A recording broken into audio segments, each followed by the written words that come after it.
What do I mean, format headings as headings? Let's look at these two documents. They look the same, but the one on the left actually does not contain any headings. The bolder and bigger text you see are simply paragraphs that have been styled to look like headings. How do I know the one on the right is using actual headings? Well, if you go into the View ribbon and in the Show tab, check Navigation pane, you can see over here this nice document outline. And then on the one without heading tags, you can see in the navigation pane there's nothing. And maybe you say, why does that matter if it looks the same? The reason is that for people using assistive technology like screen readers, the page without heading tag looks like a wall of text. Basically looks like this. It'd be like if all the music on your iPod or phone was just one really long song, and that's not what we want. Okay, so how do you add heading tags? If you're in Word, select the text you want to tag as a heading, go up here to the Styles tab and click Heading 1, and that tags this text as a heading.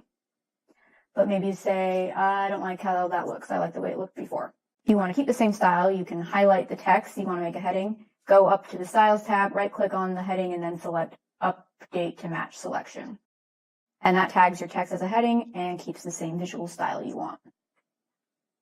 If you're in Google Docs, similar process, highlight the text you want to tag as a heading, go to the Styles drop-down and select the heading you want. If you already have some text style that you want to become a heading, select it, go to the heading again, but this time select Update Heading 1 to match. And to view the outline in Google Docs like we did in Word, go to View Document Outline. You may wonder why I didn't use the title tag. For one thing, then this text won't show up in the document outline, but also the title tag really only exists in this way in word processing programs. And if you're converting your document to a PDF or putting it online, the title tag just gets converted to a paragraph tag or to a different heading tag. So for that reason, I recommend just sticking with the conventional heading tags. Okay, start with heading 1. Your heading 1 is like the title of your page or document. It should always be the first one. People with screen readers can navigate directly to the top level heading to get to the start of a page or section, and if you don't have one, then that's confusing. Don't skip heading levels. People with screen readers use your headings as an outline, like this document here, then that's confusing. What happened to heading level 3? It should be like this one on the right that goes heading 1, heading 2, heading 3. You should nest headings by their level from heading 1 to heading 6. So for example, this document here on the left, all these headings are heading 1 tags. That's not good. It should be like this one on the right, where you have the top is heading 1, and then sections under that are marked with heading 2 and heading 3.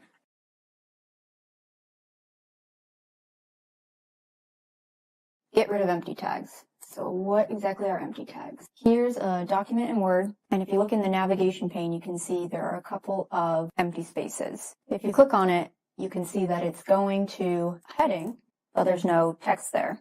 That's an example of an empty tag. They happen whenever you use the Enter or Return key to add space in your document. So it's pretty easy to see empty heading tags in the navigation pane.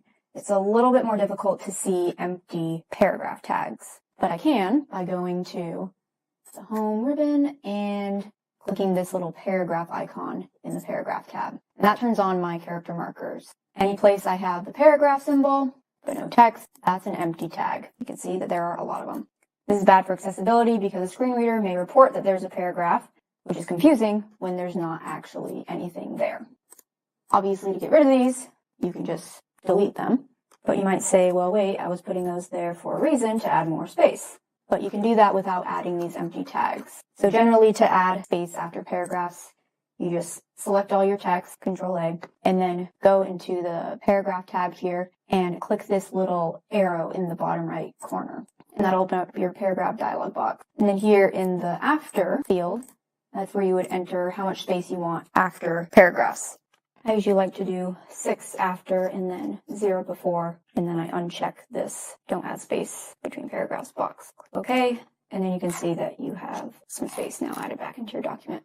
I also like to add a little bit of extra space above the headings, so I usually do like 12 points before.